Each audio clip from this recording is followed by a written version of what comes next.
If you're trying to figure out when Social Security benefits will be paid in January 2024, you've come to the right place. I am going to give you the exact dates when your benefits are going to hit your account. This includes SSDI and SSI, so stay tuned. And then if you're on food stamps, I have major breaking news.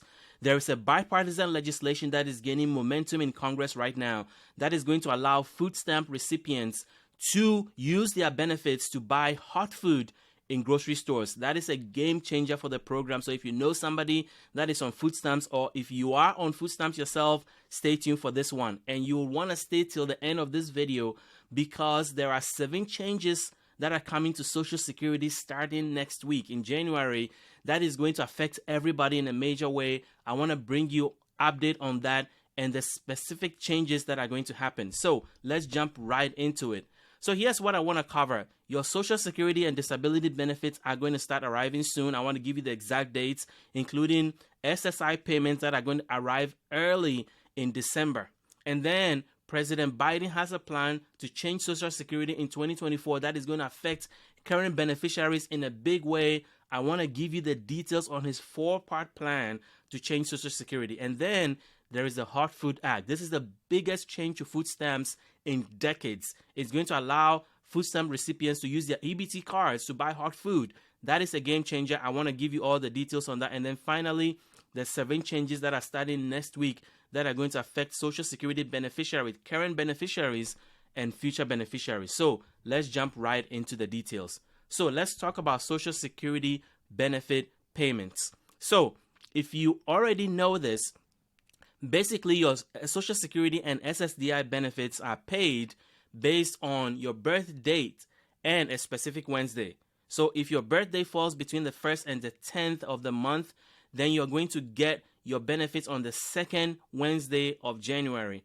If your birthday falls between the 11th and the 20th, then you're going to get your benefits on the 3rd Wednesday of January. And then lastly, but not least, if your birthday falls between the 21st and January 31st, you are going to get your SSDI and your Social Security retirement benefits, survivor benefits, and widow benefits on the 4th Wednesday of the month. So that is what the schedule looks like. So then let's look at SSI. SSI benefits are paid on the 1st of the month. If the 1st falls on a weekend or a holiday, then those dates are moved to the business day before. There's another date. If your benefits are paid on the 3rd, it means that you live outside the United States. You receive both Social Security and SSI benefits. Your state pays for your Medicare premiums, and you file for Social Security before 1997. So that is the payment dates. Now let me give you the specific dates on when these are going to hit. So if you're on Social Security or SSDI, which is Social Security Disability Insurance, January 10th is when your payment is going to come in if your birthday is between the 1st and the 10th. January 17th is when your payment is going to come in if your birthday is between the 11th and the 20th. And January 24th is when your payment is going to come in if your birthday is between the 21st and the 31st of the month. Now let's talk about SSI. Now SSI payments for January is going to come in early. Why? Because the 1st of the year, New Year's Day, is a holiday, and as I mentioned, payments are not sent on a holiday or on a weekend. So you're going to get your SSI payments the weekday before, which is Friday, December 29th, which is tomorrow or today. Yeah, tomorrow. So you should expect your SSI payments to come in December the 29th. Now, for those of you who live outside the U.S., you receive both SSI and Social Security benefits. Your state pays for your Medicare premiums, and you file for Social Security before 1997. You are going to get your benefits on January 3rd on time, which is a Wednesday.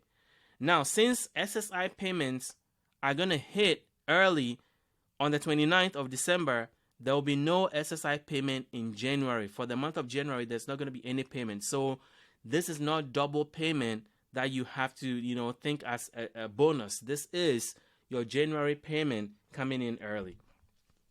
Now, if you do not receive your benefits at all, if your Social Security or disability benefit does not come in on time when it was supposed to, here are 3 things you can do. The first thing is that you have to wait 3 additional business days. This is a directive from the Social Security Administration to help make sure that if there was a technology issue where your bank may have a problem with the wire transfer, that can be cleared up in 3 business days. If after 3 business days you still do not receive your Social Security benefit, then there is a problem. So call the Social Security Administration at 1-800-772-1213, or you can visit a Social Security office near you, or you can also log online. If you have a My Social Security account, you can log in to find out what happened. It may be that you have an overpayment issue that has stopped your benefits. And I did a whole video about overpayments, which is a growing problem, which I'm going to do in my next Social Security update next week. Overpayment is a big issue. 1 million people are going to receive a letter with overpayments, which is going to stop your benefits or reduce your benefits. So if your benefit does not come in, it's probably because you have overpayment. Or in the worst case scenario, your payments may have been canceled because you may have violated a Social Security rule. Those are the 2 reasons why your payment may not come in, unless it's a technology delay, which you have to wait 3 business days for. So let's get into the next big story. President Biden has a plan to fix Social Security. Now, this is something that has been brewing for a while, and the Republicans in Congress have a plan too. I did a whole video about that, so you can go into the video library and take a look at that. But here's the important thing. Social Security is in trouble because the trust fund is going to run out of money soon. And so there has to be something has to be done. And the president has a 4-part plan. I'm going to walk you through what it means because it's going to affect everybody. So let's jump right into it. But before we do that, if you like the video so far, please hit the like button because this will allow the video to be shown to more people. And if you are new to this channel, please consider subscribing. We really appreciate your support. So let's jump into the president's plan for Social Security. First things first, it's going to cost $273 billion to implement the president's plan, according to the Motley Fool. So let's jump into the details. So why is this even happening? Well, it's because Social Security is a very critical program for the United States. 9 out of 10 seniors rely on Social Security. Retirees rely on Social Security. It has lifted millions out of poverty. I'm going to tell you in a second why that is important, because without Social Security, millions of seniors will be living in poverty. And then, because the baby boomer generations are retiring in record numbers, there is a $22 trillion shortfall in Social Security that needs to be plugged. And the president's plan is to help do that.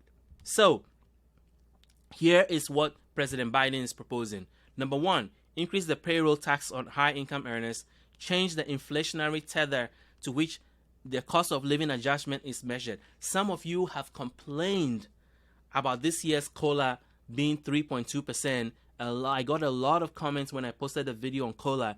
A lot of you were unhappy because you were saying that the inflation that you experience is more than 3.2%. And I agree with you. The president's plan is going to change how COLA is calculated for Social Security. So you want to pay attention to that because that's going to result in future increases. And then the third thing, which I think is a game changer, is to increase the special minimum benefit. So if you are receiving just the bare minimum in Social Security benefit, this is good news for you. And then finally, for people between age 78 and 82, your primary insurance amount is going to be increased during those years. So let's jump into the detail. The first part of the president's plan is to increase the taxes on high-income earners. What does this mean? Well, under the current system, 12.4% of payroll taxes is how Social Security is funded. So if you made up to $160,200 in 2023, you're going to pay Social Security taxes. You pay 6.2%, and then your employer pays 6.2%, and that is the 12.4% total. That is up to $160,200. The president's plan is going to reinstate another level. Previously, if you made $400,000 or more, then you also get taxed on any amount that is above the $400,000.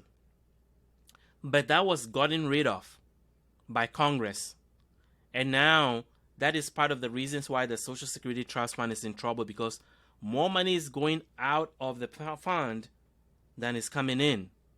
So the president's plan is to plug that hole by bringing back this level of taxation, this level of Social Security taxation, to bring in more money into the fund. So the first level is going to be up to $160,200, and then the next level is going to be if you make, excuse me, if you make about $400,000, then you're also going to pay Social Security above that. So there's going to be something called the donut hole, which is between $160,200 and $400,000, where you're not going to pay anything. But the idea is that over time, with inflation, that donut hole is going to go away, and then everybody will pay Social Security taxes on their income, regardless of how much money you make. So that is the first part of the president's plan. The second part, I think, is a game changer. It's a big deal. As I mentioned, when I talked about the cost of living adjustment for 2024, which is going to happen in January, a lot of you were unhappy about it because you said that your spending, the things that you spend money on as Social Security and disability beneficiaries, has increased and has stayed up. So the 3.2% was not going to do anything for you. I agree with you. Here's what the president is trying to do about that. The reason why COLA is so low is because of the index that is used to calculate COLA. Currently, there is an index called the Urban Wage Earners and Clerical Workers Consumer Price Index. For short, it's called CPIW. That is what is used to calculate COLA. So what does that look like? Let me explain. Each third quarter of the year, they're going to look at the list of goods and services that urban wage earners and clerical workers use. Things that affect them. Housing, food, transportation, healthcare, clothing, travel, etc. Transportation. And then they're going to look at the prices of these goods and services during the third quarter, and then they're going to compare it to the third quarter of the previous year. And if prices have gone up this year, then they're going to increase and adjust your COLA up. If prices went down, then nothing's going to happen. That's when you get a 0% COLA, because technically by law, your Social Security benefits cannot be reduced. And if prices stay the same, then nothing happens. So your COLA goes up when the prices of those goods and services for this year, the third quarter this year, was higher than the average price for last year. Well, the problem here is that the COLA that they're using is for urban wage earners and clerical workers, who are not people who are typically the ones receiving Social Security and disability benefits. So we are using an index for people who are actually not on the benefits that is being used for. So the president's plan is to create a new index called the Consumer Price Index for the Elderly, CPIE. Is going to track spending habits of household with individuals with age 62 and over, and this hopefully will accurately reflect the COLA for seniors. Since the majority of Social Security beneficiaries are age 62 and above, the index will better reflect their cost of living needs. I think this is a game changer. Number 3, the third part of the president's plan. If you're receiving a minimum benefit in Social Security, this is going to be a big deal for you. So currently, when Social Security calculates your benefits, once you have earned enough credits to qualify for Social Security, when you start receiving benefits, during your years of working, if you didn't make enough money, then technically your benefits are going to be very low. So what the government created was something called a special minimum benefit, meaning that once you qualify for Social Security, regardless of how much money you made during the 30, 35 years that you were working, you are going to get that minimum benefit, even if what they calculated as the benefit that you were eligible for was lower. So that special minimum is to help give people some reasonable form of Social Security benefit they can live off of. And currently, that special minimum benefit is $1,033 a month. So if you are receiving the minimum benefit in Social Security, you are getting $1,033 a month. Well, the president wants to increase that to 125% of the federal poverty level. What does that mean? Well, let's look at that. So each year the government releases a table called the special, the federal minimum, federal poverty level. And it's supposed to show you what the government considers as the poverty line. Why is this important? because this is the chart that is used to qualify people for government benefits like food stamps, cash assistance, energy assistance, school lunch programs. All these programs are based on this guideline. So what the president wants to do is increase the special minimum benefit for Social Security and tie it to the federal poverty level at 125%. So previously I showed you that the special minimum benefit is $1,033. It's going to go up by $33 to $1,066 in 2024, which is just a very, very small benefit. So if that's all you're receiving, and remember, 40% of seniors only rely on Social Security as their only source of income, and some of them are only getting the special minimum benefit. So if you're only getting Social Security benefits and that is your only income and you're getting the special minimum, next year you're only going to get $1,066 a month or $12,798 a year. So what the president is going to do is increase your benefit. If the plan is implemented, is going to increase your benefit to $18,225, excuse me. So that is a big jump. So look at what that means. You're going to go from $1,278 to $1,518. That is a 47% increase in the special minimum benefit. That is going to be a game changer for a lot of people who currently receive the special minimum benefit and are clearly living below poverty. The fourth part of the president's plan is to raise the primary insurance amount. What does this mean? When Social Security benefits are calculated, your primary insurance amount is the amount that you're going to receive in benefit, and is based on the years that you work, how much you paid into it, and your average income. And so for age 78 to 82, what the data is showing that when you reach that age, typically you have an increase in medical costs, prescription drugs, medical expenses that eats into your Social Security benefits. So what the president is proposing is that when you hit that age, your Social Security benefits will increase by 5% during that period to help you deal with the increase in cost that comes with that age group that has been shown over time. So those are the four parts of the president's plan. It's going to cost a lot of money, but it's going to help a lot of people. It's going to change the CPI index so that a lot of you will get reasonable COLA, and it's going to reinstate the payroll tax for high income earners. And so this is a big deal. Now it has to pass Congress, but there are some concerns about the president's plan I'm going to share with you very quickly. There are three things that people are criticizing about the president's plan. Number one is that it may motivate high income earners to shift their money elsewhere. As you may know, people in very high income earning category have different options on what they can claim as income. They can take their income from, let's say, earnings from stock investment, which attracts a very lower tax bracket or taxation. They can take their money from something else or other investments that they've made, real estate, and all these other places. They don't have to take wages like you do, like majority of us do, where you get a paycheck or you pay yourself a salary. They don't have to do that. They may take their money from investment income, from stocks that they sell, from real estate income, from other ways. So people are saying that if you tax the high income earners, then they will just shift their money elsewhere. And, they have that option, that a lot of us do not have, to be able to move their money and get their money from other places. Number two, people think that the president's plan doesn't go far enough. It will only extend the lifespan of the trust fund by about 5 years. So it will move the trust fund solvency from 2035 to 2040. That's a big deal, but people want to see it go even further to ensure the survivability of Social Security benefits. And then three, bipartisan support.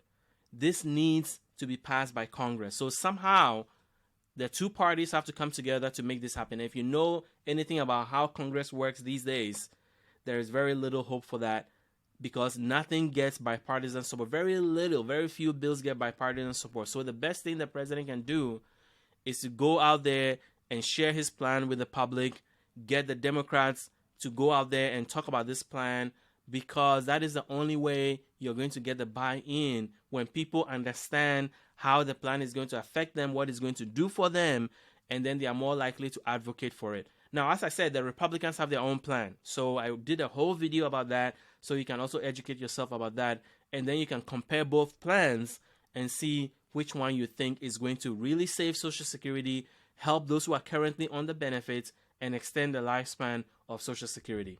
So let's talk about the Hot Food Act, which I think is the biggest change to food stamps in a long time. So what is the Hot Food Act? Well, this is a game-changer legislation that was proposed by Colorado Senator Michael Bennet, and I'm going to give you all the details about what this means for you if you're on food stamps or if you know somebody on food stamps. It is going to help low-income, disabled, and elderly SNAP recipients purchase prepared food with their EBC benefits. This change will allow all SNAP recipients to use their benefits to purchase cold prepared food, heated foods, and hot meals at eligible stores. So everybody on food stamps, if this passes, and I said there's a bipartisan support for this, which I'm going to explain. So there are currently over 100 lawmakers on both sides who are pushing for this bill to be included in the Farm Bill. Why is the Farm Bill important? Because the Farm Bill is where all the nutrition programs are negotiated. So it may sound like it's a farm bill, but it includes legislation for farmers, but majority of the Farm Bill is actually nutrition programs like food stamps, WIC, school lunches, etc. And Senator Bennet wants to include the Hot Food Act in the Farm Bill, which has to pass soon. Actually, it's supposed to pass by the end of 2023 because it's renewed every 5 years. But it's not going to be done this year. It's going to probably be done in the first quarter of next year. But this legislation is going to be included in that, and that is the idea. And as I said, there are 100 sponsors of that, and I want to give you a preview of the momentum that this legislation has. So, Representative Congresswoman Grace Meng of New York is one of the co-sponsors. She released a press release with a lot of the co-sponsors, both parties, and I want to read some of that to you because it's going to tell you the momentum that is behind this legislation. I've never seen anything this prime for passage before, at least in the last few years, because of how deadlocked Congress is. So let's read some of these press releases. Number one, it comes from Representative Meng herself. Families throughout America rely on SNAP benefits to make sure that they have enough food for their children. Restricting a working mom by only allowing her to buy frozen rotisserie chicken, but not a hot prepared one, is nonsensical and wrong. The Hot Food Act simply removes the prohibition from purchasing hot food in SNAP. This reform will provide recipients the flexibility they need to provide the most nutritious meal possible for their family. I look forward to streamlining this program for the more than millions of SNAP recipients in the United States. There are 41 million SNAP recipients, by the way. And then this is from Representative Fitzpatrick. Millions in the United States rely on SNAP to supplement their purchase of healthy and nutritious food, and those families deserve greater flexibility with how they are able to utilize their benefits. And then there is more. So this is Representative Garbarino.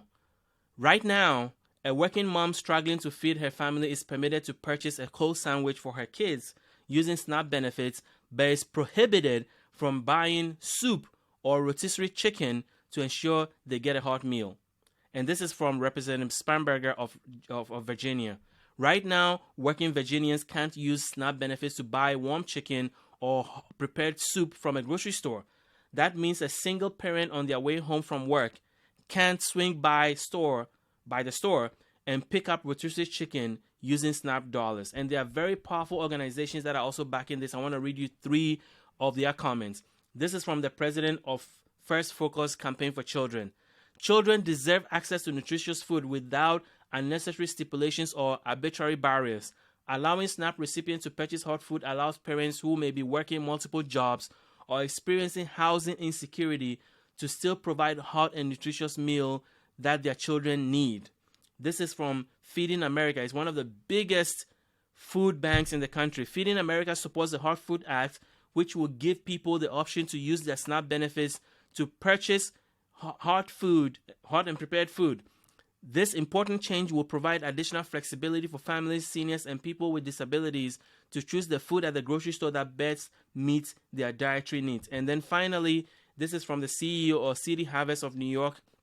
Regardless of income, all families should be allowed to use their grocery budget to access the food they need and want in a desirable and usable form. With so many families struggling to find time to prepare meals or navigate limited kitchen space, the Hot Food in SNAP Act will help more of our New York City neighbors put dinner on their tables and will make food assistance more equitable. So, this is a big deal.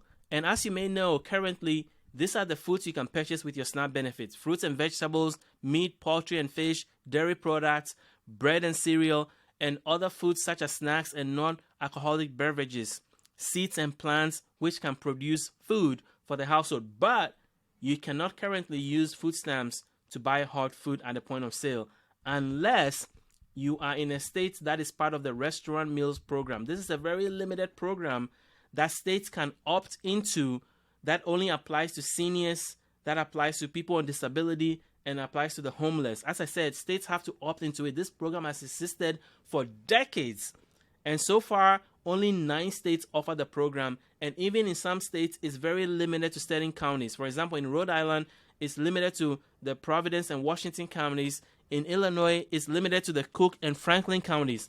But these are the 9 states that offer the restaurant meal program: Arizona, Maryland, New York, California, Massachusetts, Rhode Island, Virginia, Michigan, and Illinois.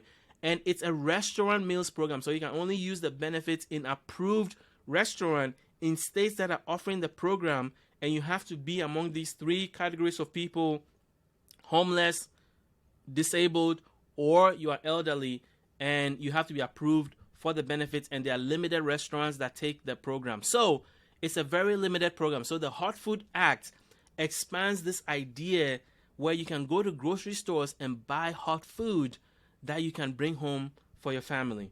So, as I said, the restaurant meals program is a tiny program because very few states have opted to run it, and for some of the states that have opted to do it, it's limited to certain counties. So, here is what Senator Bennett had to say. More than 42 million SNAP recipients, almost 70% of them are children, elderly, or those with disability.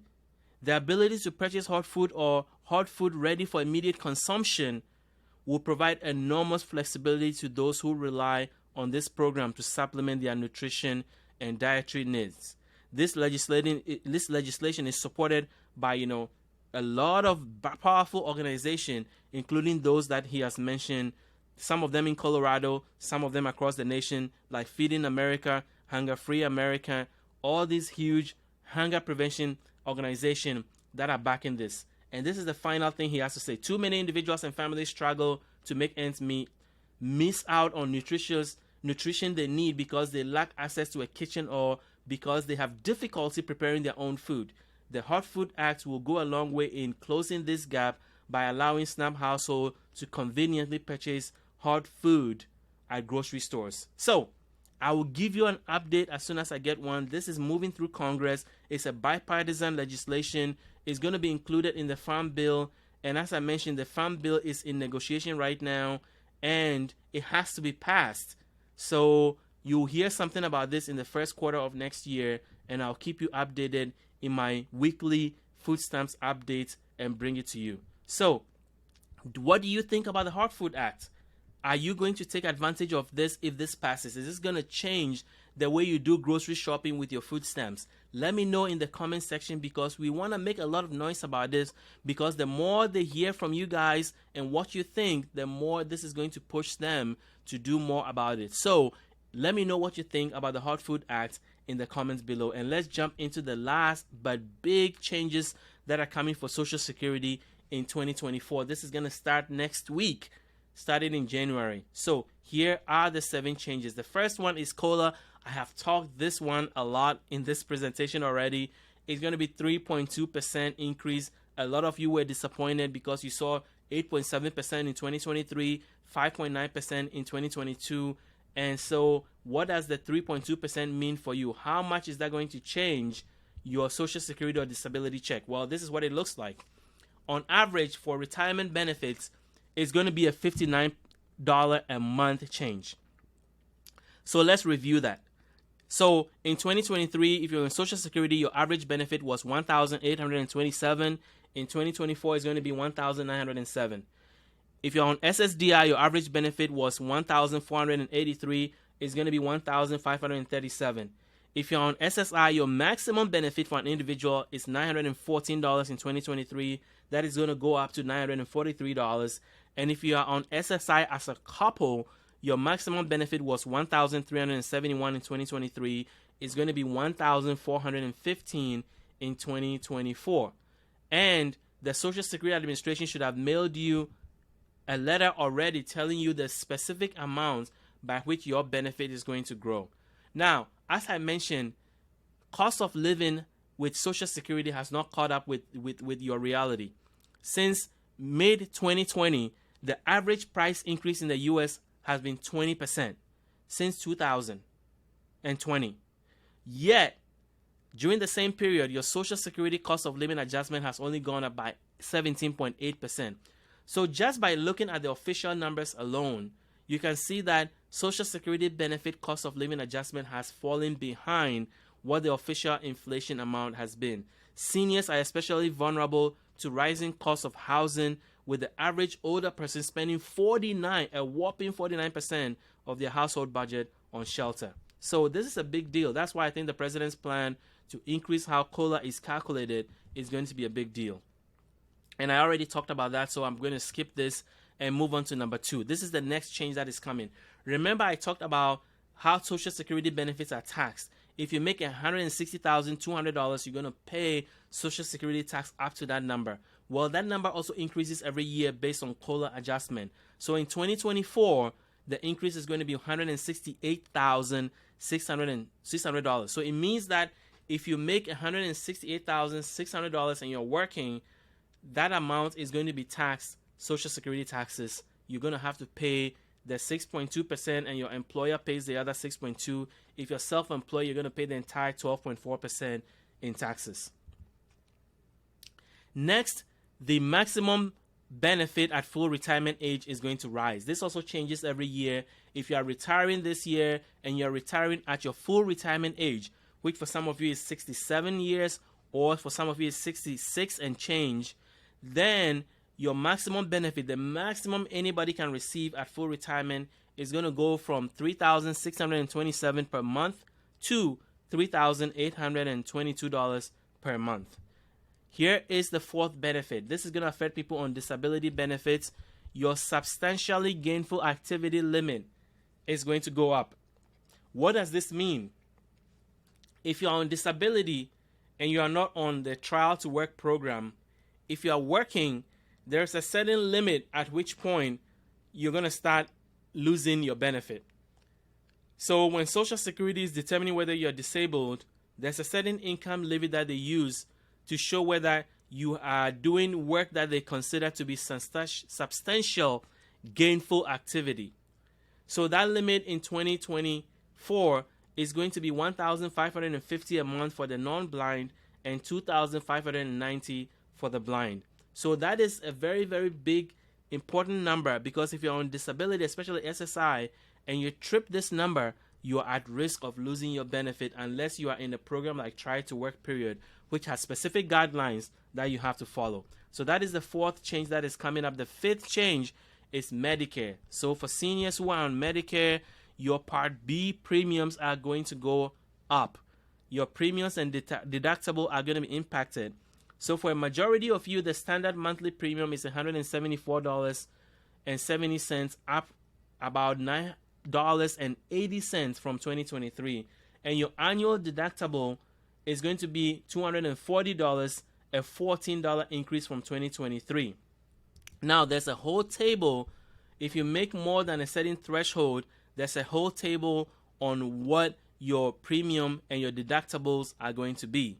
So this table reflects that income group. So you look on the left, and there's a specific income if you fall into, for instance, if you make greater than $129,000 and less than $161,000, and you file jointly and you make $258,000 but less than $322,000.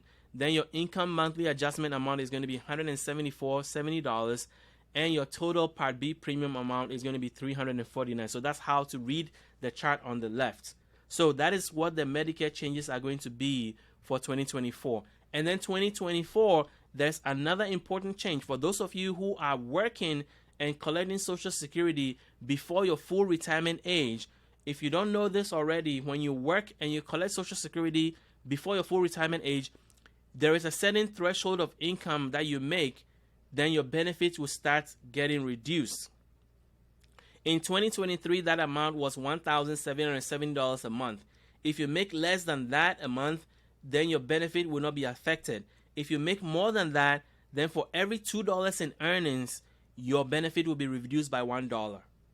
That amount is going to go up next year to $1,860, which means that if you make more than $1,860 a month while receiving Social Security and you are still not at your full retirement age, for every $2 you make above that limit, you're going to lose $1 in benefit. Now that changes when you reach full retirement age.